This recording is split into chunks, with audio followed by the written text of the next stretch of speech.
नमस्कार दोस्तों, स्वागत है आप सभी का रसोई की पाठशाला में। मैं आशा करता हूँ आप सभी लोग अच्छे होंगे और आप सभी की पढ़ाई अच्छी चल रही होगी। तो आप सभी का बहुत बहुत स्वागत है रसोई की पाठशाला में। आज हमारी पहली क्लास है, जो हमारा नया कोर्स है 1 जुलाई से मैं शुरू कर रहा हूँ। तो आप लोगों का जो है आज पहला वीडियो रहेगा। आज हम आपको बताएंगे कि हमें किस प्रकार से अपनी हाई स्कूल की बोर्ड एग्जाम की तैयारी करना है और हमें कौन सी किताब से अपन को जो अपना बोर्ड एग्जाम 2025 होगा उसकी किस प्रकार से हम तैयारी आपको कराएंगे।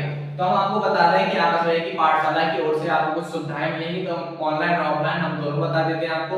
ऑफलाइन वाले बच्चों को पता ही रहता है, ऑनलाइन बच्चों को मैं विशेष तौर से बता देता हूँ कि ऑनलाइन बच्चे जितने भी हमारी क्लासेस से जुड़ेंगे उन्हें पूरी जो हमारी एनसीईआरटी रहेगी पूरा सॉल्यूशन कराया जाएगा और उसके जो मोस्ट इंपोर्टेंट क्वेश्चन रहेंगे जो बोर्ड एग्जाम में बहुत कई बार बार आते हैं आपको वो भी कराए जाएंगे। और आपको जितनी भी हमारे जो वीकली टेस्ट होते हैं, मंथली टेस्ट होते हैं, आपको सारी जो टेस्ट रहेंगे टेस्ट की पीडीएफ आपको हमारे टेलीग्राम चैनल पर आपको मिल जाएंगे। ठीक है दोस्तों, और आपको जो हम बोर्ड एग्जाम 2025 के लिए स्पेशल जो क्लासेस रहेंगी हम आपको लिए वो भी क्लासेस चलाएंगे ताकि आपको कोई भी क्वेश्चन ऐसा क्वेश्चन ना रह जाए जो आपको बोर्ड एग्जाम में आ जाए और आप हमसे फिर कहोगे कि जो आगे के पाठशाला से हमने पढ़ा वहां से नहीं आया। तो हम एक चीज बात का आप विशेष कर ध्यान रखना कि हम आपको जो भी क्वेश्चन लगवाएंगे या जो भी सवाल लगवाएंगे आप एक चीज ध्यान रखना 95% पूरा पेपर आपका वहीं से आना वाला है।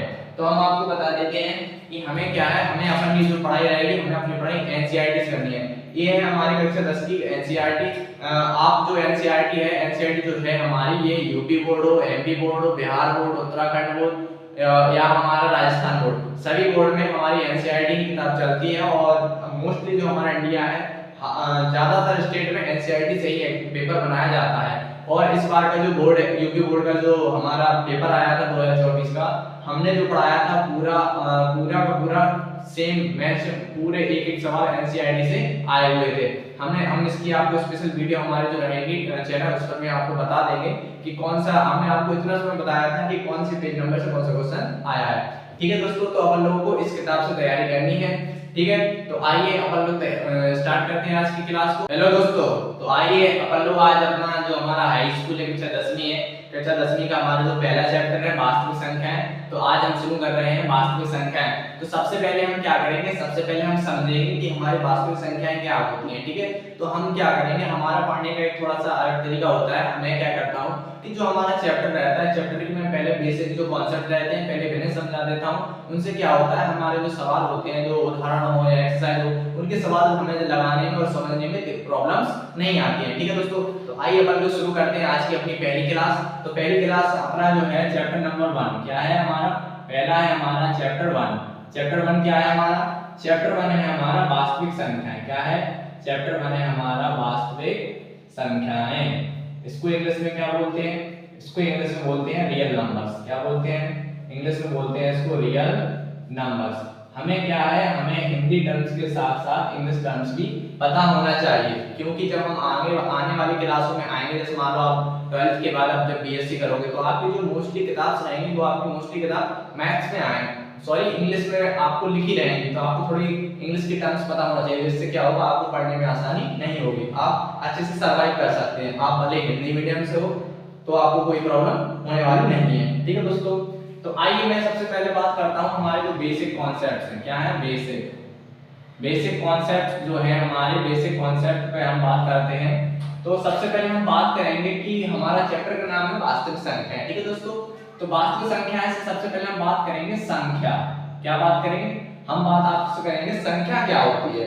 तो आपको बताएं कि जो संख्या होती है, संख्या क्या होती है, संख्या दो पूर्णांकों से मिलकर बनती है। क्या होती है, संख्या जो रहती है दो पूर्णांक। अब आपको मैं बता दूं, जैसे मान लो कुछ बच्चों को पता नहीं रहता पूर्णांक और संख्या में क्या अंतर होता है, तो मैं आपको बता दूं कि जो संख्या पूर्णांक होते हैं, पूर्णांक जैसे मान लो 0, 1, 2, 3 डॉट डॉट 9 तक पूर्णांक होते हैं। ठीक है, अब संख्या किसे कहते हैं, जब हमारे दो पूर्णांक मिल जाए, क्या होता है, जब हमारे दो पूर्णांक मिल जाते हैं तो संख्या बन जाती है। जैसे मान लो हमने लिख दिया 2 और 3, तो ये हो गया हमारा 23। क्या हो गया, 23। तो ये हमारी संख्या है, और अगर मैंने 2 अकेला लिख दिया तो ये हमारा पूर्णांक है। ठीक है दोस्तों, आपको क्लियर हो गया होगा कि संख्या और पूर्णांक में क्या अंतर होता है। ठीक है, अब हम बात करेंगे संख्याएं की, जैसे हमारी संख्या कितने प्रकार की होती है। ठीक है दोस्तों, तो संख्या जो होती है हमारी, संख्या दो प्रकार की होती है। कितने प्रकार की होती है दोस्तों? संख्या होती है हमारी दो प्रकार की। एक तो होती है हमारी वास्तविक संख्या, जो कि हमें अपने इस हमारे सिलेबस में क्लास 12 के, एक तो होती है हमारी वास्तविक संख्या, ठीक है दोस्तों, और एक होती है हमारी काल्पनिक संख्या। क्या होती है? काल्पनिक संख्याएं। ठीक है, मैं आपको हर चीज बताऊंगा कि आपको आने वाली क्लासों में कोई प्रॉब्लम ना हो।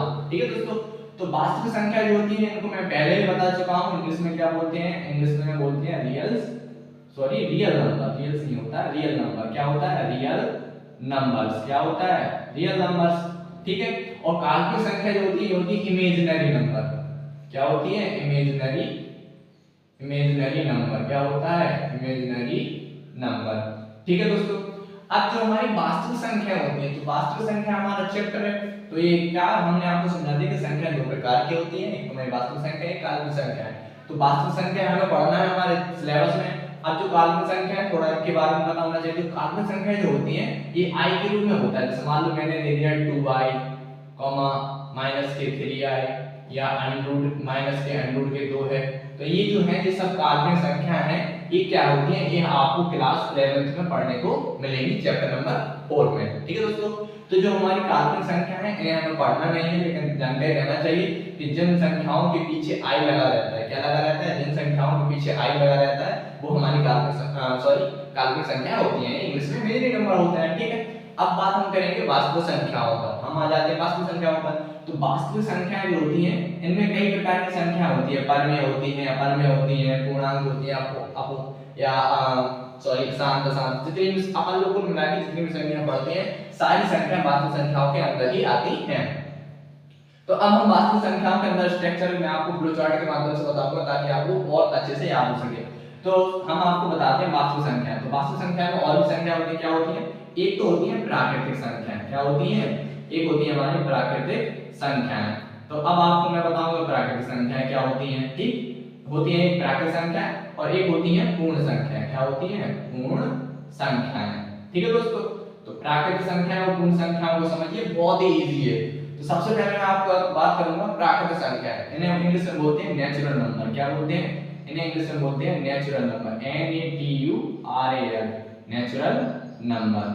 ठीक है दोस्तों, और ये होती है हमारी पूर्ण संख्या है। पूर्ण संख्याओं को बोलते हैं whole number, WHOL, whole number. ठीक है दोस्तों, अब हम बात करेंगे प्राकृतिक संख्या क्या होती है, कौन सी प्राकृतिक संख्या होती है। तो प्राकृतिक संख्या कौन सी होती है? जिन जो संख्याएं एक से शुरू हो, जैसे मान लो 1, 2, 3, 4 डॉट डॉट डॉट डॉट अनंत तक। ठीक है, यानी जो संख्या पर लोग गिनती होती है, तो अपन लोग जब छोटी क्लास में रहते हैं गिनती कहां से पढ़ते हैं? 1 से पढ़ते हैं ना। ऐसे लिखते हैं 0 1 2, अपन लोग बोलते हैं 1 2 3, यानी 1 2 3 से। तो यानी जब हम गिनती जो होती है वो 1 से शुरू करते हैं तो वो होती है हमारी प्राकृतिक संख्या। और जब हम पूर्ण संख्या की बात करते हैं तो पूर्ण संख्या में क्या हो जाता है? 0 सम्मिलित हो जाता है। 0, 1, 2, 3 डॉट डॉट डॉट अनंत तक, इन्फिनिटी। ठीक है, तो यानी जब हमारी संख्या 1 से शुरू हो तो प्राकृतिक संख्या होती है, और जब हमारी संख्या 0 से शुरू हो तो पूर्ण संख्या होती है। ठीक है, और बोर्ड एग्जाम में क्वेश्चन आता है यहीं से, क्या सभी प्राकृतिक संख्या पूर्ण संख्या होती है? तो होगा नहीं। क्यों? क्योंकि इसमें 0 सम्मिलित नहीं है। और मान लो हमने बोल दिया क्या सभी पूर्ण संख्याएं प्राकृतिक संख्या होती है, तो होगा हाँ। क्यों?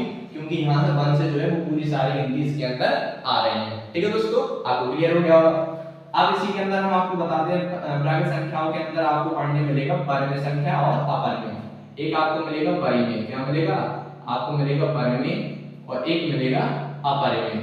ये भी बहुत सरल है, क्लास 9th में आपको अच्छे से पढ़ाया था मैंने ऑफलाइन, और ऑनलाइन भी क्लास डाली थी जो हमारा पुराना चैनल था अक्षय पाठशाला, उस पर। तो इसमें परिमेय और अपरिमेय क्या होता है? देखो परिमेय और अपरिमेय आपको समझा तो बहुत सरल होता है। देखो परिमेय संख्या कौन सी होती है? परिमेय संख्या वो संख्या होती है जिन्हें हम P/Q के रूप में लिख सकें। P/Q के रूप में, P/Q के रूप में लिख सकें, जिन्हें हम P/Q के रूप में लिख सकें। जैसे एग्जांपल समझिए, एग्जांपल के तौर पर मैं आपको बता देता हूं। जैसे मान लो हमारे पास है 2/5, 7/9। ठीक है दोस्तों, कॉमा, और मान लो मैंने लिख दिया 2 सही 3/7। तो ये हमारी क्या है? मिश्र भिन्न है, तो ये भी क्या है? हमारी परिमेय संख्या है। ठीक है, और मान लो मैंने अकेला 5 लिख दिया तो ये भी हमारा क्या है? परिमेय संख्या है। क्यों है? क्योंकि हम इसके वेटिंग में एक मान सकते हैं। ये हमारा p हो गया, ये q, यानी इसे हम अंश और हर के रूप में लिख सकते हैं। ये हमारी क्या है? परिमेय संख्या है। क्या है? परिमेय संख्या। अब हम बात करेंगे अपरिमेय संख्या की। अपरिमेय संख्या क्या होती है? वे संख्याएं जो p अपॉन q के रूप में, p अपॉन q के रूप में ना लिखा जा सके, ना लिखा जा सके। ठीक है दोस्तों, तो जैसे p अपॉन q के रूप में ना लिखा जा सके वो अपरिमेय संख्या होती है। जैसे एग्जांपल के तौर पर मैं आपको समझा देता हूं। जैसे मान लो अंडर के 2 है, अंडर के 3 है, या हमारे पास कोई संख्या है 0,0 sorry 0,10 double 0 triple 0 1 0 0 0 1 dot dot dot. ठीक, ये होती है हमारी अनापसारी आकृति। तो ये भी क्या होती है? अपरिमेय संख्या होती है। और एक क्वेश्चन बहुत आता है एग्जाम में कि बताइए कि जो है हमारा पाई, पाई कौन सी संख्या है? तो जो पाई रहती है, पाई हमारी अपरिमेय संख्या होती है। क्या होती है? अपरिमेय संख्या। ठीक है दोस्तों, अपरिमेय संख्या होती है। कई बच्चे सोच रहे होंगे कि जो पाई रहता है, पाई का मान तो 22/7 होता है और इसे p अपन q के रूप में लिख सकते हैं। तो देखो पाई के कई मान होते हैं। जैसे मान लो अगर हम डिग्री की बात करते हैं तो 180 अंश आ जाता है। अगर हम पाई को दशमलव के रूप में लेते हैं तो 3.14 आ जाता है। यानी पाई का जो मान रहता है वो बदलता रहता है, इसलिए पाई का मान जो है वो कोई निश्चित नहीं है। पाई का मान निश्चित नहीं है। गणित के जो गणितज्ञ थे विशेषज्ञ थे, उन्होंने सिर्फ किसी सवाल का या किसी आपको जो मान निकालना है, मान आंकिक मान निकालने के लिए हम पाई का मान अलग अलग रूप में लेते हैं। पाई का मान कोई निश्चित नहीं होता है, इसलिए पाई क्या होती है? अपरिमेय संख्या होती है। ठीक है, आपको इतना क्लियर हो गया। अब आपको मैं बताता हूँ पूर्ण संख्या। पूर्ण संख्याओं के अंदर हम क्या पढ़ेंगे? पूर्ण संख्याओं के ही अंदर हम पढ़ते हैं हमारा एक होता है पूर्णांक, एक होता है हमारा पूर्णांक। इसको पूर्णांक आपको बता दूं मैं पहले, थोड़ा सा स्ट्रक्चर और अच्छा आपको जल्दी समझ में आ जाएगा कि पूर्णांक जो पूर्ण संख्या है, पहले हम बात करेंगे पूर्णांक की। किसकी बात करेंगे? हम पहले बात करेंगे पूर्णांक की। ठीक, अब जो पूर्णांक रहता है, पूर्णांक होते हैं दो प्रकार के। पूर्णांक होते हैं दो प्रकार के। एक तो होता है हमारा धनात्मक पूर्णांक। क्या होता है? एक होता है हमारा धनात्मक पूर्णांक और एक होता है हमारा ऋणात्मक पूर्णांक। क्या होता है? एक होता है हमारा ऋणात्मक पूर्णांक। ठीक है दोस्तों, एक हो गया हमारा धनात्मक पूर्णांक, एक हो गया ऋणात्मक पूर्णांक। अब पूर्णांक क्या होते हैं? पूर्णांक क्या होते हैं? जैसे मतलब 0, 1, 2, 3, 4, 5, 6, 7, 8, 9। तो ये हमारे सारे पूर्णांक होते हैं। अगर हम 10 पे आ जाते हैं तो हमारा पूर्णांक नहीं होती है, हमारी संख्या बन जाती है, उसमें 2 अंक आ जाते हैं। ठीक है दोस्तों, तो पूर्णांक आप ध्यान रखना। अगर मान लो किसी कोई टीचर स्टूडेंट पूछ लेता है कि बताइए पूर्णांक कितने होते हैं, तो पूर्णांक हमारे कुल 10 होते हैं। कहां से?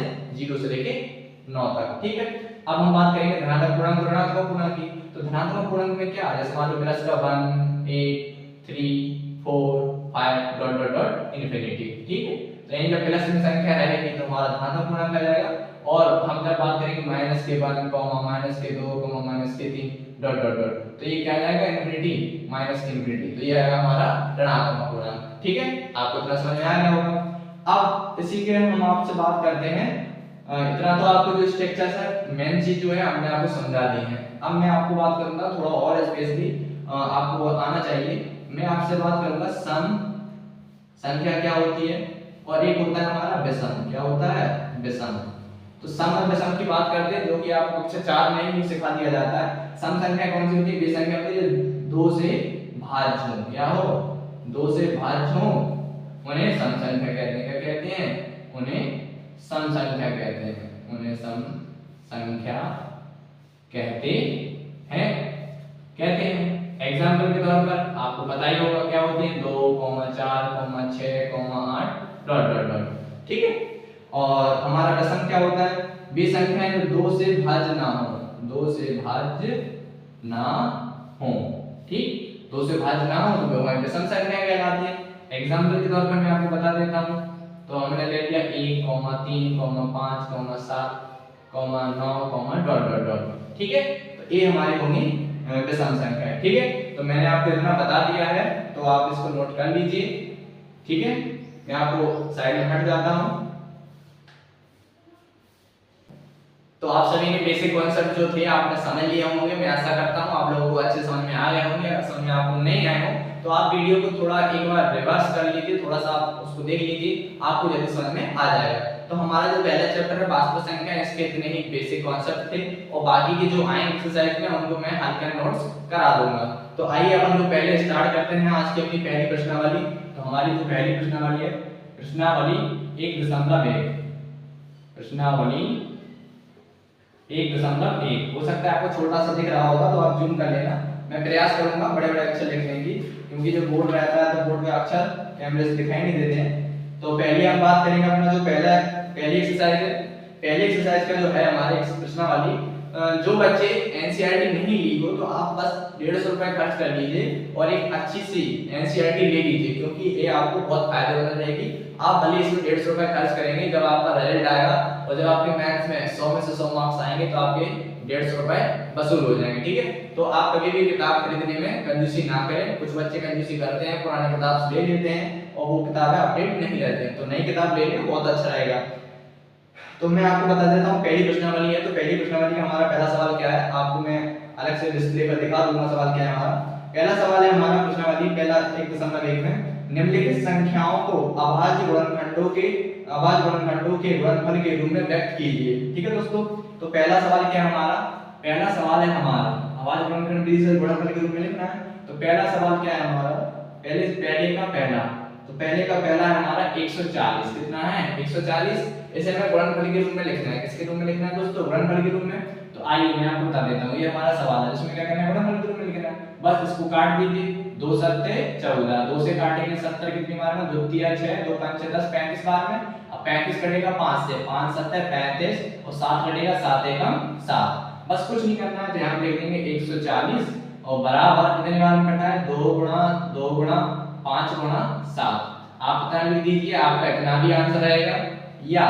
या हो सकता है कई किताब में आंसर, जैसे मान लो हमारा कितना 2 गुणा 2 है, तो हम इसको 2 की घात 2 लिख सकते हैं, और गुणा 5 का हमारा 5 रहेगा और 7 का हमारा 7 रहेगा। इतना लिख देंगे, हमारा इतना भी आंसर हो जाएगा। ठीक है दोस्तों, आपको याद होगा समय। अब इसके बाद देखो हम इसका दूसरा सवाल बताते हैं। इसी का दूसरा सवाल क्या है हमारा, दूसरा सवाल है हमारा 156। कितना है 156। तो आइए अब अपन 156 को करते हैं गुणनफल के रूप में। 2 से काटेंगे, कटेगा 2 सत्ते 14 और आप यहां से लाएंगे 1 2 8 16।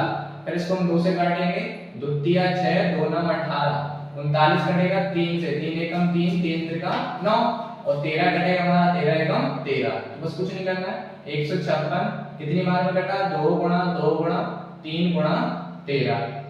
ठीक है, इतना आप लिख दीजिए आंसर। और यहाँ मैं आपको बता ही चुका हूँ, उसको याद ऐसे लिख दिए, 2 की घात 2 गुणा 3 गुणा 13। ठीक है, या ठीक। अब आइए अपन उसके तीसरे क्वेश्चन की बात करते हैं। तो मैं आपको तीसरा क्वेश्चन बताऊं। तो तीसरा क्वेश्चन क्या है हमारा, देखो तीसरा क्वेश्चन है हमारा 3825। ठीक है, अब कई बच्चे सोच रहे होंगे कि आप ये जो सवाल है वो जल्दी काटते जा रहे हैं, हमें आने में। तो आप लोगों को ध्यान रखना चाहिए, 2 से भाग जाने का नियम क्या होता है, 3 से भाग जाने का नियम क्या होता है, 5 से भाग जाने का नियम क्या होता है। मैं आपको थोड़ी इस सवाल को करवा देता हूं। या तो आप एक काम कीजिए, आप समझ लीजिए, कई बच्चों को नहीं पता होता है। 2 से भाग जाने का नियम, 2 से भाज्य का नियम, 2 से भाज्य का नियम। तो 2 से भाज्य का नियम क्या होता है, देखो मैं आपको बता देता हूं, लिखवा देता हूं। 2 से भाज्य का नियम क्या होता है, जिस किसी संख्या के पीछे, जब संख्या के पीछे, मैं आपको बता देता हूं, वैसे कक्षा हमारे 5-6 में सिखाया जाता है, जब किसी संख्या, तो हम क्या लिखेंगे, जब किसी संख्या के अंत में क्या लिखा हो, अंत में 0, 2, 4, क्या सॉरी 3 लिख दिया मैंने, 2, 4, 6, 8 ये अंक अगर हमें किसी भी संख्या के अंत में अंत में हो तो वह 2 से भाज्य होगी। क्या होगी, 2 से भाज्य होगी। ठीक है दोस्तों, तो वह संख्या 2 से भाज्य होगी। अब बात हम करेंगे 3 से भाज्य का नियम। 3 से भाज्य का नियम क्या कहता है, 3 से भाज्य का नियम भी बहुत सरल है। इसमें क्या होता है, अंकों का योगफल, क्या अंकों का योगफल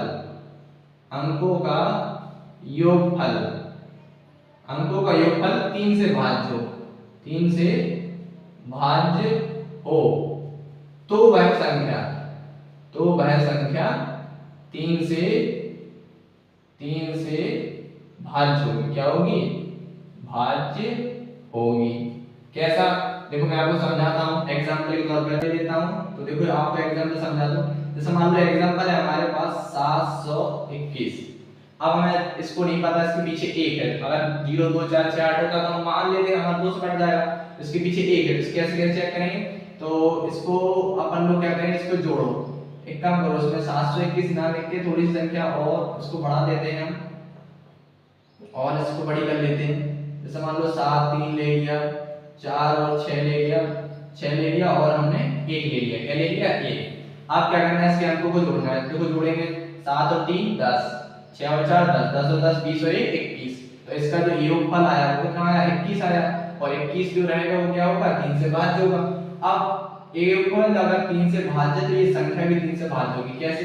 कि जब हम इसका भाग करेंगे 3 का अगर हम भाग करेंगे इसमें 73 46 1 में, तो अगर हम इसका इसमें भाग करेंगे तो 3 दूना 6 और ये आएगा, अगर हम ले लेंगे 13 और 3 चौको 12। इसके बाद अगर हम ले लेंगे 1, अगर हम 14 3 चौको 12, तो यहाँ पर आएगा 2 और इसका हम ले लेंगे 6 और 13 13 8 24। कितना आएगा? 24। और इसका कितना बचेगा? इसका आएगा 2, अगर हम क्या ले लेंगे 1 और 3 7 21। तो आप लोग देख सकते हैं कि ये क्या हो गया? पूरी तरह से भाज्य हो गया है। ठीक है, अगर योगफल 3 से भाज्य तो वो संख्या भी हमारी 3 से भाज्य होती है। ठीक, एक होता है 5 से भाज्य का नियम। क्या होता है? 5 से भाज्य का नियम। ये और सरल होता है, 5 से भाज्य का नियम। देखो 5 से भाज्य का नियम क्या कहता है? ये और सरल होता है। तो इसमें क्या होता है? अंकों के अंत में, संख्या के अंत में, संख्या के अंत में क्या हो? संख्या के अंत में 0 या 5 लिखा हो। क्या लिखा हो? 0 या 5 लिखा हो। ठीक, यदि संख्या के अंत में 0 और 5 लिखा हो तो क्या हो जाएगी? वो हमारी 5 से भाज्य हो जाएगी। ठीक है, तो एग्जांपल के तौर पर जैसे मान लो मैंने कोई संख्या ले ली, मैंने संख्या ले ली 4 0 0 5, इसके लास्ट में 5 है तो ये 5 से भाज्य हो जाएगी। और मैंने मान लो ले लिया 16 2 2 5, इसके पीछे भी कितना है? 5 है। और मैंने ले लिया 2 4 0, इसके पीछे कितना है? 0, तो ये भी हमारा 5 से भाज्य हो जाएगा। ठीक है दोस्तों, तो आपके समझ में आ गया होगा। तो आप चाहें तो इसको नोट्स कर लीजिए, और नोट बहुत जरूरी होता है क्योंकि अब हमें अगला सवाल भी लगाना है। ठीक है, तो आप इसको नोट कर लीजिए। मैं साइड में हट जाता हूं। तो आपने इसको नोट कर लिया होगा, वीडियो को रोक कर कुछ कर लीजिएगा। इसके आइए अब करते हैं चलो अगला सवाल। तो अगले सवाल में क्या है? इसके अंदर में 5 लिखा है। क्या लिखा है? 5। ये हमारी 5 से कट जाएगी। तो 5 से कटेंगे, देखो पहले कटेगा 5 7 35, 38 में 3 बचेगा, अगर ले लेंगे 2 तो 32 हो जाएगा। तो 5 का 30, और जब 32 में से 30 जाएगा तो 2 बचेगा, 5 हम 25। अब इसको फिर 5 से काटेंगे, 5 एकम 5, 1 बचेगा 16, 5 तिया 15 और फिर 1 5 तिया 15। अब आ गया हमारा 133। तो अब आप बताइए 133 किससे कटेगा? देखो ये होगा हमारा 3 और 3 6, कितना हो जाएगा? 6। अब 3 और 3 6 हो रहा तो हमारा ये क्या होगा? कटेगा नहीं। तो ये हमारा 133 जो रहेगा, हमारा 133 कटेगा 133 से। ठीक है, तो इतना क्या हो जाएगा हमारा? बस गुणनफल के रूप में लिख दो यहाँ, 3 8 2 5, सो 38 25 को हम क्या लिखेंगे? 5 गुणा 5 गुणा 133। 133 क्या है? एक अभाज्य संख्या, तो घटेगी भी नहीं वैसे भी। बस इतना क्या आ जाएगा हमारा आंसर। ठीक है दोस्तों, अब लगाते हैं अपन इसका अगला सवाल। तो आप इसको नोट कर लीजिए। तो अपन ने 3 सवाल कर लिए थे। ठीक है दोस्तों, आइए अब अपन पहले का चौथा सवाल करते हैं। मैं आपको एक एक सवाल लगाऊंगा और अच्छे से समझाऊंगा कि आपको प्रॉब्लम ना रहे, और हो सके तो आप लोग उदाहरण लगा लीजिएगा, उससे आपकी प्रैक्टिस हो जाएगी। मैं आपको उदाहरण भी करवाऊंगा। तो हमारे पास दे रहा है संख्या 5 या 5। ठीक है, तो हम देख सकते हैं लास्ट में 5 है तो 5 से कटेगा, 5 एकम 5 0 0 5 एकम 5। अभी आ गया हमारा ये। अब इसको हम को जोड़ेंगे तो वो 3 से भाज्य नहीं होगा। तो ये क्या रहेगा हमारा? 1001 जो रहेगा 1001 से ही कटेगा एक बार में। ठीक है, तो बस इसके गुणनफल क्या आ जाएंगे? हम यहाँ पर लिख देंगे। क्या लिखेंगे? 5 0 0 5 इसका टू क्या आएगा? 5 मल्टीप्लाई 1 1 1। इतना क्या हो जाएगा हमारा आंसर। ठीक है दोस्तों, इसका पहले का पांचवा क्या है हमारा? पांचवा है हमारा 7429। ठीक, 7429 जो है ना, तो उसके पीछे 2 4 0 6 कुछ नहीं है, 2 से नहीं कटेगा। इसके हमको जोड़ लो, 7 4 11 11 9 20 20 और 2 22। तो 22 तो 3 के पहाड़े में आता नहीं है, अब आता नहीं तो 3 से भी नहीं कटेगा, और लास्ट में ना ही 0 है ना ही 5 है, तो ये हमारा 5 से भी नहीं कटेगा। तो अब किससे कट सकता है, तो इससे हम देखो कोई बड़ी संख्या से काटेंगे। अब आज तो हम कोशिश करेंगे पहले 17 से, किससे कटेंगे 17 से, 7 4 2 9, 17 से काटने की प्रयास करेंगे।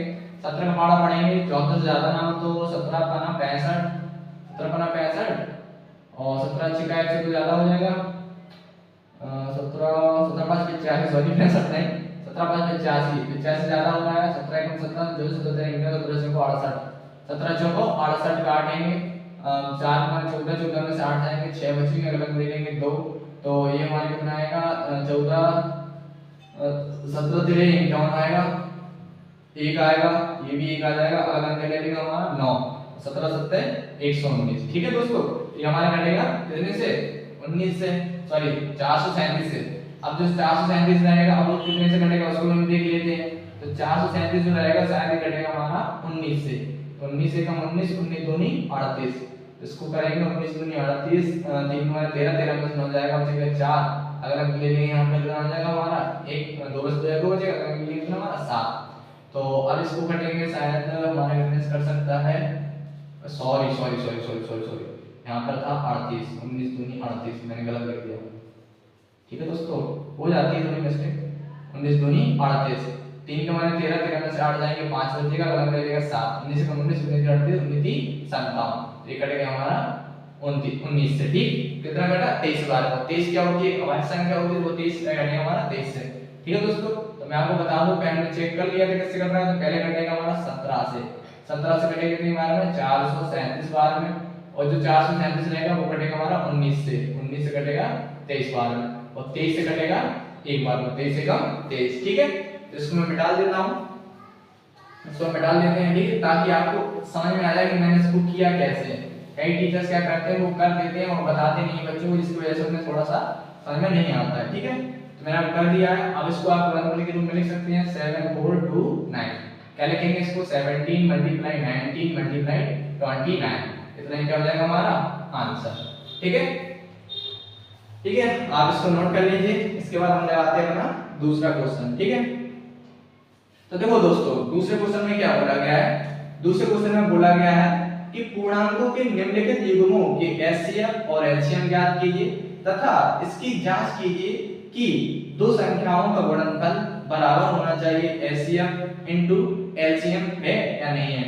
तो पहला सवाल क्या है हमारा, हम लिख लेंगे यहाँ पे दूसरे का पहला, दूसरे का जो हमारा पहला सवाल है, दूसरे का पहला क्या है हमारे पास, दूसरे का पहला हमारे पास दे रहे हैं 26, क्या दे रहे हैं संख्या हमें दे रहा है 26 और 91, क्या दे रहा है 26 और 91 का हमें एचसीएफ और एलसीएम निकालना है और उसकी हमें जांच करनी है।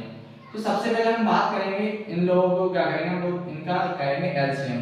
तो एलसीएम निकालने की दो विधि होती है, एक होती है भागफल वाली, एक होती है गुणनखंड विधि या अभाज्य गुणनखंड विधि बोलते हैं। तो पहले हमने ले लिया 26, अब इसको 26 के फैक्टर निकालेंगे तो 2 से काटेंगे, 2 एकम 2 और 2 तिया 6, 13 से काटेंगे 13 एकम 13। ये हम कक्षा 6 में भी पढ़ते हैं, लास्ट में बहुत सरल है, पहली बात तो कक्षा 4 से शुरू हो जाते हैं, लेकिन इसमें थोड़ा गुणनखंड विधि से बता देता हूं। इसकी बात करेंगे 91 की, तो 91 का से करेंगे हम देख सकते हैं 7 से कटता है, तो 7 एकम 7 तो 7 तिया 21 और 13 से कटेंगे 13 एकम 13। अब इसमें क्या करना है आपको, देखो 26 के फैक्टर क्या निकले हमारे, 26 के फैक्टर निकले 2 गुणा 13 और 91 के क्या निकले, 91 के निकला है हमारा 7 गुणा 13। तो हम बात करेंगे पहले एचसीएफ, एचसीएफ कैसे निकालेंगे। देखो एचसीएफ क्या होता है कि हमारे पास जितनी संख्या है उन सभी संख्याओं में हमें जो हमारे गुणनफल रहते हैं उनमें गुणनखंड जो रहेंगे वो हमारे सेम होना चाहिए, यानी ओवरनेस्ट निकलना चाहिए। तो इसमें आप देख सकते हैं इसमें 13 और 13 ओवरनेस्ट है, क्या है 13, तो यहाँ पे क्या आ जाएगा हमारा 13 और 13 ही क्या हो जाएगा हमारा एचसीएफ हो जाएगा। ठीक, अब बात हम करते हैं एलसीएम की, किसकी बात करते हैं एलसीएम। तो हम बात करते हैं एलसीएम, एलसीएम में क्या होता है कि हमें जो सबसे पहले ओवरनेस्ट मिलता है उसको तो हम पहले लिख लेते हैं, तो 13 ओवरनेस्ट था 13 ले लिया, और जो बचा क्या बचा इसमें 2 बचा, तो हमने इसमें 2 ले लिया मल्टीप्लाई, और क्या बचा 7, तो हमने इसमें 7 ले लिया मल्टीप्लाई। ठीक है, बस अब इनका मल्टीप्लाई कर दो, 13 दूनी 26 और 26 का हमें गुणा कर देंगे कितने से 7 से, तो 26 का गुणा पहाड़ा तो मुझे याद नहीं है, 26 से गुणा करेंगे 7 से, 7 6 42 की 2 आंसर लगेगा 4, 7 दूनी 14 14 4 18, तो कितना आएगा 182, कितना आ जाएगा हमारा एलसीएम आएगा हमारा 182। ठीक है दोस्तों, तो उसमें बोला था कि हमें एलसीएम और एचसीएफ ज्ञात कीजिए तथा इसकी जांच कीजिए कि दो संख्याओं का जो गुणनफल है वो लसाअ और मासा है या नहीं है। तो हम यहाँ लिख देंगे जांच। क्या करेंगे? जांच में क्या करना है? जांच में बताना है कि दो संख्याओं का गुणनफल, दो संख्याओं का गुणनफल, तो दो संख्याओं का गुणनफल बराबर होना चाहिए किसके? HCF इनटू LCM के। ठीक है दोस्तों, तो दो संख्याएं कौन सी हैं? दो संख्याएं हमारी पहली संख्या है 26, दूसरी संख्या हमारी 91। क्या लिख देंगे? 26 गुणा 91 बराबर HCF कितना है हमारा? 13 है गुणा LCM कितना है हमारा? 182 है। अब दोनों का मल्टीप्लाई कर लीजिए और दोनों को मल्टीप्लाई करेंगे तो कितना आएगा? जैसे मान लो मैंने 26 गुणा 91 कर रहा हूं तो 26 से कम 26 आएगा और यहाँ 9 6 54 की 4 अंश में 5 9 दूनी 18 18 5 23। तो अब इसको जोड़ लेते हैं तो 6 6 23 6, तो इसका आएगा हमारा 23 66। तो 23 66 जो रहेगा हमारा 23 66 ही इस साइड आएगा, 23 66 23 66 इस साइड आएगा और 23 66 ही इस साइड आएगा। तो बस ये हमारा क्या हो गया? जांच। बस ये हमें क्या करनी थी? जांच। ठीक है दोस्तों, मैं आपको बना करके भी बता दिया था कैसे। बस दूसरे क्वेश्चन में हमें ए स्टेप करने हैं। ठीक, इतना आप कर लेंगे, बस इतना ही हो जाएगा हमारा आंसर। ठीक है दोस्तों, तो जो हमारा दूसरे का पहला सवाल था, दूसरे के पहले सवाल में बस इतना ही करना था। और दूसरे के पहले के बाद आप इसको नोट कर लीजिए। इसके बाद जो दूसरा क्वेश्चन है हमारा 510 और 92, तो ये यूपी बोर्ड 2024 में इस वर्ष आया था। ठीक है, तो इसको आप नोट कर लीजिए, इसको मैं प्रिपेयर कर देता हूं। तो आइए दोस्तों अब अपन लोग दूसरे का दूसरा क्वेश्चन लगाते हैं। दूसरे का दूसरा क्वेश्चन क्या है? दूसरे का दूसरा क्वेश्चन है 510 और 92। इन दोनों का क्या करना है दोस्तों? में एचसीएफ निकालना है। तो पहले हम निकालेंगे 510 के निकालेंगे और फिर निकालेंगे हम 92। क्या करेंगे? 92। तो 510 पीछे 0 2 से कटेगा तो 2 दूनी 4 2 5 10 और 2 5 10। ठीक है, 255 इसके पीछे कितना है हमारा? 5 है। तो 5 और 5 10 और 2 12, तो ये हमारा 3 से भी कट रहा है, तो इसको हम 3 से भी काट सकते हैं। 3 से काटेंगे 13 8 है 24, तो ये हमारा कट जाएगा 13 8 है 24, ये करेंगे 3 5 है 15। अभी ये क्या कर रहा है? 8 5 13, तो अभी 5 से 3 से तो कटेगा नहीं, अब कटेगा 5 से। 5 एकम 5, 5 एकम 5 और 5 7 है 35, और फिर ये कटेगा कितने से? 17 से। 17 एकम 17। ठीक है, अब बात करेंगे मेकान बार में कि 2 से कटेगा, 2 चौको 8 और 2 6 12। ठीक है, 2 चौको 8 और अगर हम लेंगे 1 तो 12 2 6 12 हो जाएगा। अब कटेंगे 2 से, 2 दूनी 4 और 2 3 6 और ये कटेगा कितने से? 23 का 23 से कटेगा। ठीक, अब इसके हम गुणन फैक्टर ले लेते हैं। तो 510 के फैक्टर क्या निकला? 2 गुणा 3 गुणा 5 गुणा 17। ठीक है, और 92 का क्या निकला हमारा? 92 का निकला है हमारा 2 गुणा 2 गुणा और 23। ठीक है, अब हम पहले बात करेंगे हम एचसीएफ की। तो एचसीएफ जब देखते हैं एचसीएफ कितना आ रहा है? दोनों में कॉमन क्या है हमारा? 2 2 है। क्या है? 2 2 है, तो 2 हमारा एचसीएफ हो जाएगा। अब बात करेंगे हम एलसीएम की। किसकी बात करेंगे? एलसीएम की। तो जब एलसीएम की बात करेंगे तो दोनों में 2 घनिष्ठ है, तो पहले 2 ले लो और फिर कितना बचा? 3। तो 3 गुणा 5 गुणा 17 गुणा और नीचे की भी बच रही है संख्या, क्या बचा? 2 गुणा 23। ठीक है, तो अब इसका हम गुणा कर लेते हैं। तो जब इसका गुणा करेंगे तो इसका आएगा 23460। कितना आएगा? 23460। इसका हम गुणा करेंगे 23460, इसका हमारा आएगा गुणा करने पर। ठीक है दोस्तों, मैंने इसको पहले कर लिया था गुणा, ताकि आप लोगों को जल्दी क्लास हमारी हो सके। ठीक है, इसका गुणा करा दिया 23460, हमारा एलसीएम है 23460। अब हम बात करेंगे जांच की। क्या करेंगे? जांच।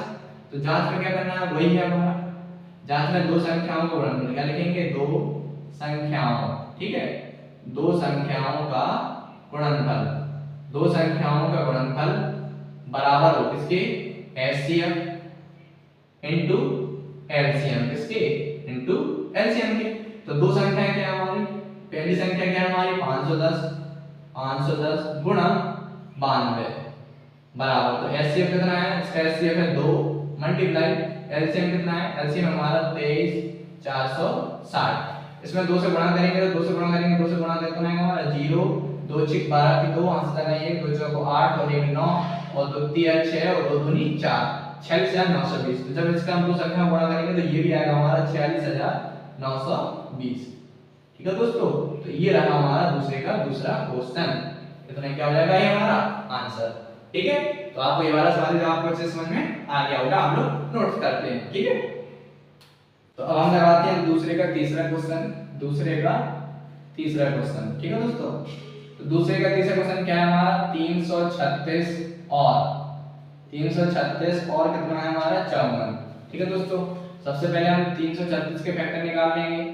ठीक है, तो पीछे 6 2 से कट जाएगा, 2 एकम 2 अलग 13 2 6 12 और 2 8 16। ठीक है, 2 से पीछे 8 है, 2 से कट जाएगा, 2 8 16 2 4 8, पीछे 4 है 2 से कटेगा, 2 4 8 2 2 4, पीछे 2 है तो 2 से कटेगा, 2 2 4 2 एकम 2 और 21 कितने से कटेगा, 3 से 3 7 21 और 7 कटेगा हमारा 7 से 7 एकम 7। ठीक है, अब बात करेंगे हम 54 की। 54 के फैक्टर निकालेंगे, 2 से कटेगा 27 दूनी 54 और 27 कटेगा हमारा 3 से, 3 त्रिका 9 और 3 से कटेगा 3 त्रिका 9 और 3 एकम 3। ठीक है दोस्तों, अब इसके हम फैक्टर लिख लेते हैं। तो हम पहले इसके फैक्टर क्या लिखेंगे 336 के फैक्टर 2 गुणा 2 गुणा 2 गुणा 2 गुणा कितनी हमारा 4 और ले लिया। इसके बाद हमारा 3 गुणा और 7 है, क्या है 7। अब इसके बाद हम बात करेंगे 54 की। तो 54 में क्या है हमारा 2 गुणा 3 गुणा 3 गुणा 3। ठीक है, 3 3 हमारा 2 एक बार है। अब हम बात करेंगे पहले एचसीएफ की। किसकी करेंगे एचसीएफ की। तो एचसीएफ कितना आएगा, देखो दोनों में हमारा 2 2 कॉमन मिल रहा है और क्या मिल रहा है हमारा 3 भी मिल रहा है। क्या मिल रहा है 3, तो 2 गुणा 3 यानी हमारा एचसीएफ आएगा 6। कितना आएगा एचसीएफ आ जाएगा 6। अब हम बात करेंगे एलसीएम की। तो एलसीएम कितना आ रहा है हमारा, एलसीएम देखो पहले जो मिला है कॉमन वो ले लो, यानी 2 गुणा 3 जो कॉमन था वो ले लिया। अब जो बची है वैल्यू उसको लिख लो, यानी 2 गुणा 2 गुणा 2 और कितना है गुणा में 7 है और नीचे कितना है, नीचे हमारा 3 गुणा 3। ठीक है दोस्तों, अब इसका हम गुणा कर लेंगे। 2 3 6 6 दूनी 12 12 दूनी 24 24 दूनी 48। ठीक है, 24 दूनी 48 और 3 त्रिका 9 9 7 63। तो हमें क्या करना है 63 गुणा 48 करना है। 63 3 त्रिका 9 9 7 63 63 गुणा 48 हम जब करेंगे 3 8 24 की 4 हाथ लगाएंगे 3 4 12 12 2 14। अब 6 से गुणा करेंगे 6 8 48 की 8 हाथ लगाएंगे 4 और 6 4 24 और 4 28। ठीक है दोस्तों, तो यहाँ आएगा हमारा 4 8 4 12 9 और 1 10 की 0 जाएगा हमारा 30 24। कितना आएगा हमारा, इसका एलसीएम आएगा हमारा 30 24। ठीक है, तो 30 24 हमारा क्या आ गया एलसीएम आ गया। ठीक है, इसको हम मिटा लेते हैं। 30 24 क्या आ गया हमारा एलसीएम। ठीक, अब बात रहेगी हमारी जांच की। अब हमें क्या करना है, जांच करनी है। क्या करनी है, जांच। तो जांच में क्या करना है आपको पता ही है, क्या करना है दो संख्याओं का गुणनफल। क्या करना है दो संख्याओं का गुणनफल, दो संख्याओं का गुणनफल। ठीक है, तो दो संख्याओं का गुणनफल बराबर हो किसके एचसीएफ इनटू एलसीएम के। ठीक, तो दो संख्या क्या है हमारी 336 गुणा 54 और बराबर में हमारा कितना है, बराबर में हमारा एलसीएम एचसीएफ कितना है हमारा, एचसीएफ है हमारा 6 और एलसीएम है हमारा 30 2 4। ठीक है, तो इसमें क्या करो इजी बनाया करो। इसमें क्या होता है हमारा 7 तो होता ही, इसमें क्या करना है 6 से गुणा कर देंगे इसमें। तो 6 से गुणा कर देंगे 6 4 24 की 4 हाथ से लगाएंगे 2 6 दूनी 12 12 और 2 कहते हैं 14 14 की 4 हाथ से लगाई 1 तो 0 में जुड़ेगा 1 आएगा और 6 3 18 ये आएगा 18 141 तो 18 141 सॉरी 18 144 इस साइड भी आएगा और 18 144 इस साइड भी आएगा। ठीक है, बस इतना ही क्या हो जाएगा हमारा आंसर। ठीक, आप इस वाले सवाल को भी नोट कर लीजिए। ठीक है दोस्तों, तो आज की वीडियो में अपन लोग प्रश्न वाली एक क्वेश्चन एक है जिसका हमने पहला क्वेश्चन और दूसरा क्वेश्चन आज सॉल्व कर लिया है और बाकी का तीसरा चौथा इसका तीसरा चौथा पांचवा छठवां सातवां जो है वो हम अगली वीडियो में आपको समझा देंगे, क्योंकि इसमें हमने जो बेसिक कॉन्सेप्ट बताया थोड़ा वो वीडियो लंबा हो सकता है, तो उसकी वजह से इसलिए मैं एक ही इसमें बना रहा हूँ। दूसरी वीडियो में आपको पूरी एक्सरसाइज आपको मैं करवा दूंगा। ठीक है, और इसके बाद हम लगाएंगे रिविजन 2 तो उसको अलग वीडियो में करेंगे। तो आज की वीडियो में आपको अगर कोई भी डाउट्स रह गया है तो आप हमसे पूछ सकते हैं। हमारा कांटेक्ट नंबर आपको डिस्प्ले पर दे दिया जाएगा और आपको जितनी भी कुछ भी डाउट्स हो तो आप हमसे पूछ सकते हैं। ऑफलाइन में आपके लिए अलाउ करता हूं। और अगर आपको वीडियो अच्छी लगी है तो आप जो हमारा चैनल है आज देखिए पाठशाला ऑफिशियल, इसे अपने दोस्तों के साथ शेयर कीजिए और जितना हो सके ज्यादा से ज्यादा अपने फ्रेंड्स के साथ भेजें, क्योंकि मैं जो पढ़ाता हूँ बहुत इजीली वे में पढ़ाता हूँ ताकि सामने वाले बच्चों को अच्छे से समझ में आ जाए, और मैं वो ही पढ़ाता हूँ जो बोर्ड एग्जाम में आता है, पूरा रखा हुआ आपको मिलता है। ठीक है, तो मैं आशा करता हूँ आज की क्लास आप लोगों को अच्छी लगी होगी, और यदि आपको क्लास अच्छी लगी है तो आप हमें कमेंट करके जरूर बता सकते हैं, क्योंकि आपका एक हमें कमेंट मोटिवेट करता है आप लोगों को इसी तरह से अच्छे से पढ़ाने के लिए। थैंक यू, धन्यवाद, जय हिंद, जय भारत।